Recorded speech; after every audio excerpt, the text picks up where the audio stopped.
What's the matter, Kakarot?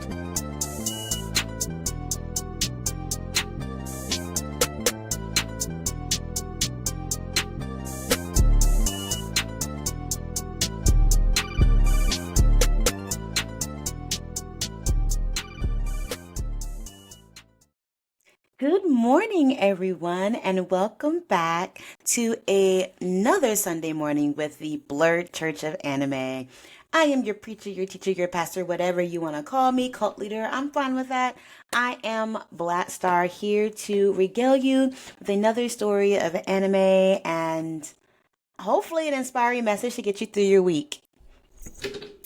I am joined by my ever faithful familiar. Say hi, Ollie. Yeah, he doesn't like cameras. He just wants you to see his butt, which is par from the course. You know, can't do a thing without your pets being around, which is something I love. I did not grow up with pets. I have two cats, and boy, if someone had told middle school me what a change it would be to have animals that kind of like you, kind of love you, love you, but maybe not always like you around you all the time, especially after a pandemic and isolation, that kind of stuff. I just didn't see it. But now, as a pet owner, I would bet the farm. I would sell, get a new mortgage or whatever the people who have like real wealth do to help support their animals when they are sick. So, yeah, you'll see him around more. I have stopped locking the door to keep him out because I don't know. I feel like I get more likes on the video when he shows up. But she's adorable. Ollie's adorable. I can understand that. Also, my cats make my week half the time. When I am in a funky mood or when I feel like I don't want to do anything, they come by, they'll bother me, they make me play with them, they'll sit with me, they'll just lay on me, they'll purr, and I'll be like, you know what? Life is okay. This is not a bad way to spend an evening, an afternoon, what so have you, when I'm able to be home. So I shouts out to them for being constant things in my life that keep my week being good. And I hope you had a good week too. I hope you had a fantastic week. I hope things worked out for you. I hope you were able to show love to other people and get love in return. I hope you're able to make some small decisions and if you needed to, a big decision that you are happy with. And if that did not happen for you this week and it wasn't a great week, in fact, we say it was downright terrible, you know what? F last week. We believe that this coming week will be better for you. You'll get the things that you want. You'll do the things that you need. You'll do the things that you want. And you know what? Life gets better. I have to keep telling myself that life gets better even when there's train wrecks coming all over the place. So, yes, even when there's train wrecks. Speaking of train wrecks, we got to talk about the anime that kind of gave me an inkling that I might need to quit my job, my last job. I love telling people that. It's like there was an anime that was the first time that made me start thinking, I think I might need to quit my job. Because it spoke so much truth to me about what was going on in my life. Ugh, I don't, yeah. Let's talk about it. Let's talk about it. The anime I am talking about is Zom 100 or The Bucket List of the Dead. Or depending on how people like to call it, it could be the bucket list before I turn into a zombie, or 100 things I want to do before I come becoming a zombie, whatever. Zom 100 is the main one. It was huge when it came out in 2023. So only a couple of years ago. There is no season 2 right now, which is devastating for big fans of it because it is a fun anime. I will say it is beautiful. It is, oh, if you can see like the character design. I'll put some pictures up here. Like it is such a beautifully animated show. It is hilarious. It is very heartwarming. Um, and like I said, it kind of made me start having an inkling that maybe where I am in my life right now isn't what I want to be, and I might have to make some different choices. So you might be thinking, how did I even get to that? I Let's talk about it. Let's talk about the lessons we can learn from Zom 100 Bucket List of the Dead. All right, so Zom 100 Bucket List of the Dead. Our main character is Akira. He graduated from college, was a former rugby player. Watch out, shout out to rugby players out there. Like where I live, rugby has like a really thriving culture. I always love seeing male, female, all gender rugby teams. They're a lot of fun. But anyway, so he's a former college rugby player, and he does what you're supposed to do after, especially if you're doing Japanese. You go to college, he gets a good job. You know, man gets a job. Unfortunately, is what Japanese people like to call at a black company. Listen, but really, what they mean is they're at a company that is known for being abusive, a company that doesn't treat their employees well. And he's been working at this job for about 2 or 3 years and feeling all of his life, all of his youth being sucked out of him. He is stressed. He's working long hours. He is doing so much to, and again, it's like kind of as an athlete, as someone who's like a go-getter. He's doing all he can to like go get this job while being harassed and talked down on and being overworked. He is getting sick. He has lost any semblance of a social life. Like this guy's like 24, 25, like no social life because all he does is work. He's around his coworkers, his bosses, all these people. That's it. And then one day he wakes up and he is dreading going to work. Like he's like, but he's like, you gotta get the paycheck. I think some people out here who be adulting know what I'm talking about. Like, doesn't mean you always at your job, but some days you just wake up and be like, oh, this place again. And you think, can I not go? What would be the consequences of me not going? Even school, people with some signs to school. I know there's some kids and teenagers out there would be like, I don't want to go to school. In general, growing up, loved school. So if there was a reason I didn't want to go, if I was consistently missing a class or I was dreading, like my parents knew that something big had happened. Like either I was having issues with, typically it was teachers, not even other students, that I just didn't like know how to navigate, or yeah, it was very rarely I didn't go to school because some kids were bullying me or there was other kid issues. Like I knew I had to deal with my own peers. Normally it was adults that maybe don't want to go to school in situations like that. But anyway, so you're getting that. He's like, is there a way I can get out of this? And he's like, no, let me drag myself to work. Unbeknownst to him, a zombie apocalypse has happened. And as he realized that his apartment building is now swarming with zombies trying to eat him. I'm laughing so hard just thinking about this episode. He's like, oh shoot, I don't have to go to work. Which, fair, huge apocalypse happening, natural disaster. I don't think I have to go to work. Although there are some people, especially my people in the service industry, my Waffle House employees, like I know y'all know that even in a national emergency, even in a weather event, y'all still going to work, and I think y'all would be at work even during a zombie apocalypse. Like I appreciate y'all, I appreciate your service, but yeah, that's how you're in a black company, not bad company, not black. I don't want to. I'm not using the phrase black company anymore. It makes me. I don't like it. Okay, anyway, so that's how you're at a abusive company. Let's say that. A boo boo. We don't have a boo boo company. So yeah, so he's like, I don't have to go to work anymore. And so, or I don't have to go to work today. Like you don't think he says anymore. He's like, I gotta go to work today. So he gets a much needed reprieve. He spends the day in his apartment, barricaded. Enjoy. I feel like it's the first day of quarantine, or like maybe the first week or first month for some people. It's just like it's nice. I get to be home again. Some people, I know, not all, because there are some worse jobs.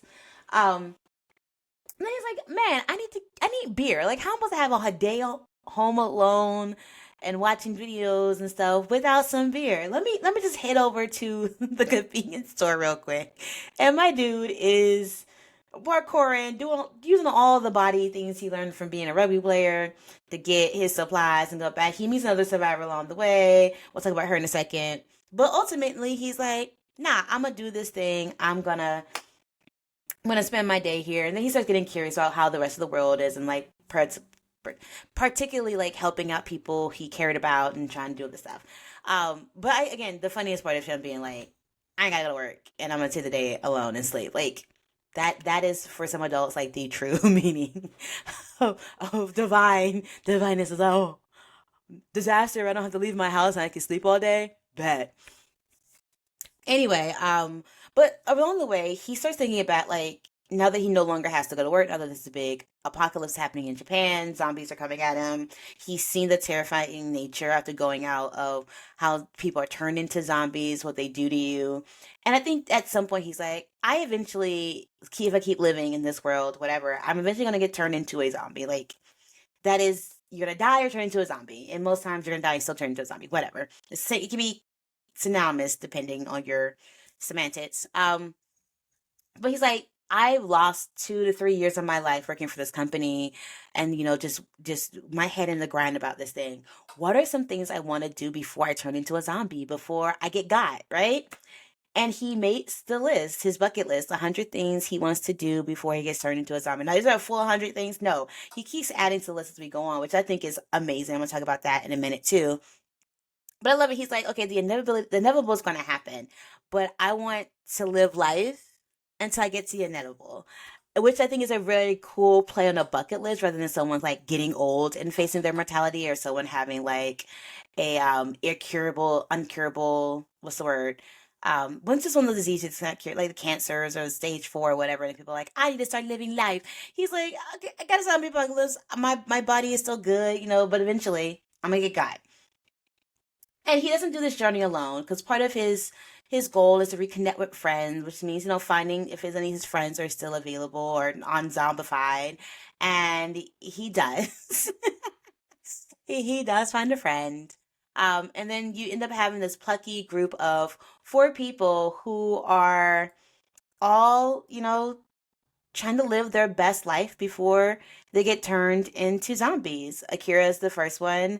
You have the female protagonist, Shizuka, who is the more rational minded of the group. She is trained for zombie apocalypse, and I'm gonna tell you why I love her in a second. So stay with me. But she has a survivalist mindset without any of the optimism. Then we get Kinichiro. Kinchiro, also called Kincho for short. I'm gonna stick with Kincho. He's a friend of Akira's from I think college. They played rugby together. And then you have the random non-Japanese woman stuck in Japan, Beatrice. I love Beatrice as well. We don't get we don't get a lot about Beatrice quite yet. At least in the first season, but she's still super funny. She's still super funny. I like her. So anyway, those are the main 4. You watch the opening, you get it. First off, let me tell you, the opening for this anime is a banger. Song of the Dead. What's the name of the group that does the opening? Cannabone. It is Cannabone. Yes. All right. They're the people who sing Song of the Dead. It is a bop. I listen to it quite often. So again, why is this important? Why are we talking about this week? I love the idea, and I said this before, of a bucket list of living life before an inevitability thing happens. And for a lot of people, that inevitability is death. And I think when you're young, you don't think about death coming unless in an imminent problem, like maybe you had um a life or death situation where you face death, or a huge sickness, like I said, an incurable disease. And then some people decide that, well, I just want to do whatever and live life.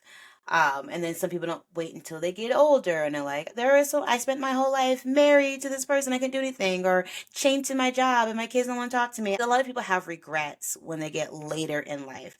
And I think what I really liked about this series is that Akira is 25 and he's like, I have already have regrets. Like I went from this carefree, loving, like social person to like letting this job, which was what society is telling me I need to have and do, which I think we all can feel that pressure, we live in a capitalist society. You need money. Money helps you be able to live. I mean, he's not making tons of money, but he has his pride in his work. But, giving to a company that never gave really back to him outside the paycheck, and realizing that he really didn't like his life. And I think some of us now, even maybe a couple months ago, a year ago, during the pandemic, learned that we didn't love our life, whether it was your job or the person you were coupled or partnered with, or being stuck with family, or just some of the decisions you make. I think there's always a point where you're like, I'm not happy here. And I would rather an apocalypse happen to just be like, to get out of the situation. So people feel like the world has got to end for them to get out of the situation. I remember I was like in seventh grade or eighth grade. I think it was in eighth grade. And I was having this terrible first, it was like a Monday. And it was like a Monday. And I was like having a terrible Monday. I was like, I do not want to come back to school the rest of this week. I like prayed. I was like, God, is there any way that like you could do something where I don't have to like make me sick? Make me sick so I don't have to come to school for the rest of the week. I think I had like interschool suspension over some bull. It was a whole thing. And you know what happened? You want to know what happened? There was a hurricane coming towards my town and we had to evacuate. So I went to school Monday, got put in ISS for the rest of the week. They called and left a message at home. I was like, I'm gonna get my butt tore up when I go home. My mom hears that I'm in ISS and I'm be there for the whole week. And I get home, no one's listening to any of the messages because it's back when you had an answer machine, no cell phones like that. Because we are now scrambling to pack up our stuff and evacuate because we have to be out by noon the next day. And I got the rest of the week off. Like, yes, emergency. And even better, the hurricane actually did not hit our town. It last minute winds and whatever currents moved it away. But I always think about that, like how I like prayed for a natural disaster. Well, not a natural, I just prayed for sickness. I prayed for something to keep me out of space where I just didn't want to be in. And it came true for me. And I think for some people, some just like, I just really don't want to do this thing. And you may not get a zombie apocalypse, which I think is extreme. But I think that framing device can help you realize like this is not the life I want to live. The fact that Akira was so happy to be outside running among zombies and for his life rather than being at work, I think tells you that that was not a place he needed to be in. I jokingly say like this job was the first inkling that I might need to quit my last job was because I the relief he felt, the smile on his face when he realized he didn't have to go to work, I was like, there are days I feel that. Like I remember I had the flu and I was so happy to have the flu. I didn't have to go into work. Like I had a legit reason. And sometimes like even when I was sick, I'd still go to work because it's really bad workaholic like vibes and just I don't know. It's you talk about therapists and therapy stuff about people who feel like they have to work not just for the money, but like to be productive in a member society. Like you work yourself to death, which I think is a real thing that happens in this country about not taking care of yourself, about using your body as a commodity to capitalism, which I don't love, and I'm actively trying to work against this in my own mind, in my own headspace, and support other people for doing that. Well, that's a whole other conversation. But like the idea that like something terrible could happen in the world and you feel a sense of relief because personally it means the terrible places you have to go, the terrible people you have to deal with, you don't have to deal with them anymore. And if you feel that way, you don't need to wait for a zombie apocalypse to get out of it. I know it feels really scary. Like, if I quit my job, what do I do? If I break up with this person, I'll live alone. I'll be lonely the rest of my life. Oh my gosh, how do I deal with it? And the truth is, you will deal with it. And you can build that bucket list of things you want to do before you go back to a relationship, before you go back to working this type of job, before you do a lot of different things. There is so much in the world. And I think this is what I really get from this anime. Each of the four people figuring out like what it, and then they're all young. They're all really young. And this thing falls into their lap, and then that's the inevitability, like the idea of death is gonna come for them or becoming a zombie. So what can I do in the meantime to live a pleasant life? And it doesn't have to be like world changing, like I'm gonna save everybody I can from the zombies. Like, okay, cool, put that on your list. But it could be also just like interests. I remember Kira has one, like he was a wine and dine a flight attendant. I mean, I mean, like, when is that going to happen? But it's a shelter device. Like, there's a lot of things he wanted to like, again, make up with his friends he hadn't talked to in like 3 or 4 years since college. Kensho wants to be a comedian, lead with comedy. They're miserable, and now because of the world getting shaken up the way it did, or at least Japan, they have an opportunity to kind of rewrite their story. And I think that is beautiful because I think we can all rewrite our stories, especially one of the characters I talked about who I really, really, really, really, really love. And I said I was going to come back to her in a second. Like, don't get me wrong. Like, Akira is standout. Like, main character. He's the heart of the show. But Shizuka, I think, shows us what it means to be bred for a certain type of life, and to tell yourself that this is what you're going to do. Because Shizuka has character, background, story, whatever, is someone who was always told she had to be perfect and be the best. She has a father who was like, she wanted to go in another career, but her father's like, nah, you're gonna do this because this is what helps you survive. She's very practical. She made sense on a lot of things. She's a risk, not risk averse, but she's great at calculating risk and figuring out what she's to do. She has trained for zombie apocalypses, and which I also love because like people are like, well, how did she train for a zombie apocalypse? Like, did she know it was coming? I am somebody who believes the zombie apocalypse will happen. I am a person who watches every kind of zombie show. Play the only first person shooters I like are zombie shooting games. I have the books. I have How to Try. I read them all. I love zombie movies. So when I saw the anime, there was no way I wasn't gonna watch it. But I get all the tropes. I get all the things. I get all the ideas. Of like, what do you do? I make plans for every city I've moved to. But if the zombie apocalypse happened, where do I go? Where can I maintain? Who should I take with me? And I let my friends in on the plans.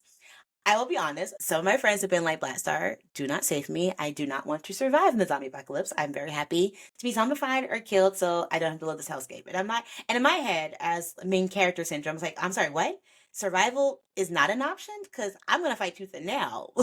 And they're like, that's not everybody's have that same instinct. And so I am now asking for permission from my friend groups who I should grab and where we're going to go and what the plan is. Learning, growth. Anyway, so of course I love that Shizuka is that character who has done everything to prepare. She has like you see her running, she's like very cut and dry mindset. But when she meets Akira and the group, it's the first time she realizes that survival doesn't mean just doing the bare minimum or only doing the things that keep you safe because they're willing to risk it to still live life. And she hasn't had a chance to live life. She's been living her life based on the observations and the demands of somebody else, her father. And so now she has a chance to be free and she has a chance to even think about what she wants to do and start her own bucket list. And I think that is so important because some of us have lived our lives based on what society tells us we should do, our family members, our partners, or whoever. And I mean, it doesn't mean that the people don't love you. They may be doing it for your best interest, or they're trying to keep you from wandering in the wilderness or making bad mistakes. But there's a part of life where you just have to decide what is it something that I want to do and who is it that I want to be because you can't live your life for other people all the time. Even if you're a parent, I'm not a parent, so take this with a grain of salt. But even if you are a parent and you are living your life to make sure your children have a better life, especially single parents, I know a lot of people, mostly women, who, once they had kids, was like, okay, this is not about my life anymore. It's about my kid's life. Like, I have to make sure I do all these things to make sure they're good, which is, being a parent. Like, this is a really important thing. These kids didn't ask to come into this world, but you brought them here anyway. You need to do, not the bare minimum, you need to do your best to make sure they're okay. But you also don't stop being a human being. You also don't stop being someone who has wants, needs, desires, as well as possibility. So maybe you get your kids to a good place and you find a way to balance have letting them live their lives as well as you living your life because that is still important. I really push people like your life, even if you're caring for other people, folk who caring for aging parents or family members or a loved one. Like, yes, keeping them safe, keeping them good is important, but also your life is important too. And you need to be able to say, I hit the things that I'm passionate about, or I'm able to check off things on whatever bucket list that you've created because that helps make a fulfilled life and you being fulfilled and you having options to pour back into you and like you wanting to be able to live and see the beauty in life thus helps you become a good better caretaker for other people. That is extremely important. Like you just can't live your life for other people always. There has to be a point where you have to put your foot down and say what is also best for me, what can I do to also make sure that I am getting my nourishment as well. And I think that is really really put in place in this show. Of course, things don't always work out for the best. They're still dealing with zombies, and people die and or get turned into zombies, and things can get gruesome. But there's this beautiful optimism in the entire show of wanting to still pursue the things that you care about, even in the danger. Beatrice, like I said before, is a very interesting character because she's German and kind of like a Japanophile. Like she happens to be in Japan during the apocalypse of zombies, and she wants to become, I think it was like a sushi chef or something of that nature. There is no traditional route to do this right now because zombie apocalypse. But because she loves Japan so much, because she made that trek out there and something unimaginable happened because she was already doing the thing she decided I was going to travel to Japan, I'm going to do this thing. And the zombie apocalypse could seem to be like very, what's the word, inconvenient for her because she had a plan to do the things that she loved, but she's still rolling with it. Like I think she's even more optimistic than even Akira, and that's saying a lot because she's rolling with it and she's not gonna let this inconvenience of zombies everywhere stop her from achieving her dream because she's already there. She's already in Japan. I might as well still become a sushi chef, right? Right. This the unbreakable confidence I Beatrice has is just beautiful to me. There's so much to say about this series and the idea that you don't have to wait until your life is getting close to the end or you have a near death experience or for everything to go to SHIT, sugar honey iced tea, um, to decide that you want to change pieces of your life. Again, I'm not telling you just go quit your job or get rid of your kids or anything. I'm not saying that. I am saying that there is a way that if you recognize there's some dark places in your heart, in your feelings, in your soul, that you feel unfulfilled, that there are things that are around you that drain you unnecessarily. Like, okay, kids gonna drain you, but like they're your kids. Deal with that. But there's certain people you don't have to stay with. There are people you don't have to have around or be around you. There are changes you can make to your life.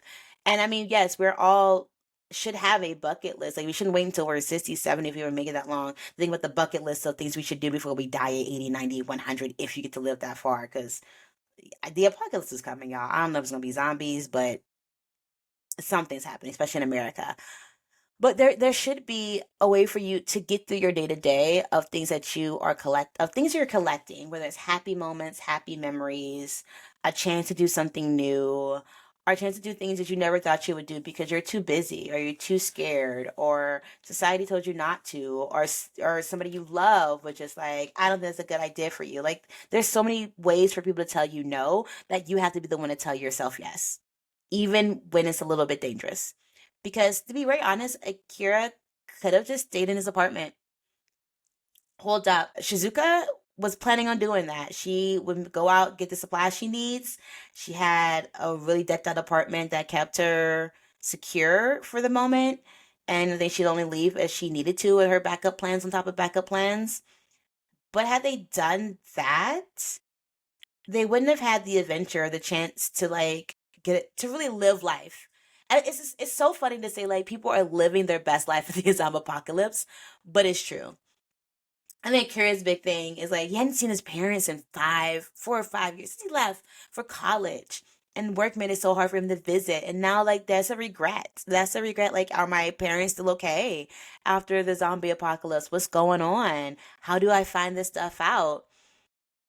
And put it on his bucket list to go see if his parents are okay. It doesn't have to be something huge as like change your whole career or, date a millionaire once. Like, it doesn't have to be something like that. It could just really be like reconnect with a friend, check in on your parents or your grandparents, have a conversation with a new person, learn a skill. These things are all just as important on your bucket list as it is to become a millionaire if you so deem that you want to do that. To each your own. I am slightly judging your decisions, but also do you, fam. So I think as we go, if you haven't seen Zom 100, just watch it. It is fun. It is again gorgeous. I love a very beautifully animated show, especially one with interesting characters, great backstories, wonderful premise, some humor, and a lot of heart. Um, There's only one season, which is a travesty. Like, where is season two? There's enough of the manga. I need season two. Um, but it's on both Netflix and Crunchyroll, which is weird to me the first time to see, anime be on two different places. If you're catching on now, you don't have to do the 5 month wait that we had to do to get the last two or last three episodes because the production was a little weird there. But I generally love it. And it's a big story of hope to change your life, and maybe not completely change it, but just to go pursue things and remember, like in childhood and younger days, what was the dream? What were the things you enjoyed? Who were the people who meant something to you? And where are they now? Have you had a chance to meet them, to greet them, to reconnect? And like I took a weekend last weekend to really like reconnect with friends. I do this like once a year with them. We've done it a few times this year. But I think it's always important to have people that ground you, to have people that remind you of who the if you are when you don't remember. Sometimes I think it's also super important to be in spaces and places that remind you that you've done amazing things. And if you've never done anything amazing, if you felt like your life just been monotone after monotone, just following the path that other people have set for you, you can get off that path. You can. And maybe it doesn't mean like completely just leaving the path and disabling, but you might want to step off into the grass and wander, meander a little bit. Is it scary? Yes, because anytime Little Red Riding Hood got off path, that stuff was going to happen. But she got through it, and I think you can't be scared to sometimes step off the path and smell the flowers or pick them or just explore a little bit and then come back. Because one thing this capitalist society is always going to do, is going to always want you to get back on that path, on that conveyor belt that they're sending for you. If you get a chance to kind of step off for a minute and then you're like, I don't like this, I'd rather just be drone, then you can. I mean, it's not the Matrix where you can't get reinserted back in, which we don't know if the person couldn't get reinserted back in. If you die before, I feel like they will always want the bodies. So what are you gonna lose? Go do something different. Go be the person you want to be and see. That's a bold statement to make, but that's where I'm gonna end this for today. Um, Again, I hope you have a wonderful week. Thank y'all for being here. Write your bucket list. You gotta do it in a composition book too, because they always write the list in the composition. Do y'all remember those composition books?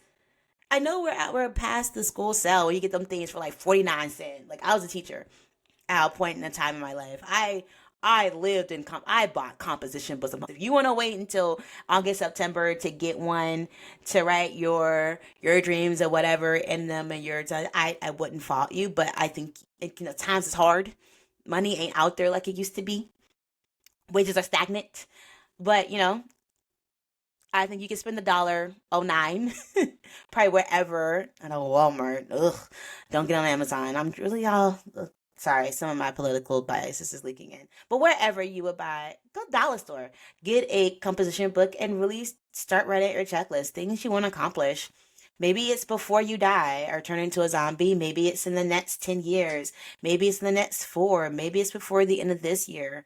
I mean, I think this could have been a message I did for January, but I think we need it now. You shouldn't wait for some major event like the zombie apocalypse or New Year's to tell you to go ahead and change. You can make the plans now so that way you have the resolution ready if you need like a start date for it. Because we're only like 2 months, not even 2 months, we're like a month and a half out from New Year's, from 2026, and that feels wild, y'all, wild. But here I am rambling. Sorry, I was gonna end this story. So yeah, go get your composition book. Figure out what your bucket list is, your goals, and then if you need to, set up for those to be your resolutions for New Year's. Sounds simple, but the first thing you gotta do is think about it and write it down. And take this time. Take this time now before the holidays and everything gets screwed up. But that's all for me. Again, thank you for being here. I love you all, and I will talk to you next week. Bye. The Blerd Church of Anime podcast is produced by Black Star, aka Lauren Tillman, written by Lauren Tillman, and hosted by Lauren Tillman. Music created by EL47.